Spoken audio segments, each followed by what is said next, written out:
4 Minnesota agencies just announced a united effort to rein in the overuse of antibiotics. The CDC estimates 23,000 deaths and 2 million illnesses are caused by strains of antibiotic bacteria each year. But it's not just overuse in humans that's making us sick. Overuse in livestock animals is also part of the problem. Here's Esme Murphy with tonight's talking points.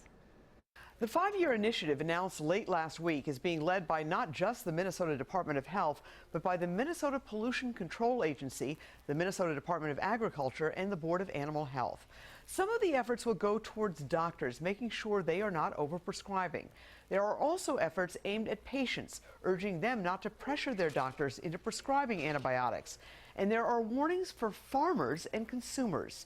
The use of antibiotics in livestock feed to make animals bigger has been widespread for years.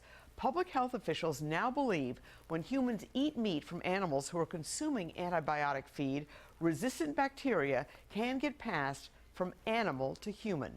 Dr. Ed Ellinger is the Minnesota Commissioner of Health and was a guest on WCCO Sunday morning. Over the last 10 years, we've seen an increasing incidence of bacteria that are resistant. And just in the last year, we had an organism identified that was resistant to the last antibiotic that we have available. So it's one of those things that is not in the future, it is here now. New federal regulations restricting the use of antibiotics in livestock feed are set to go into effect by the end of this year.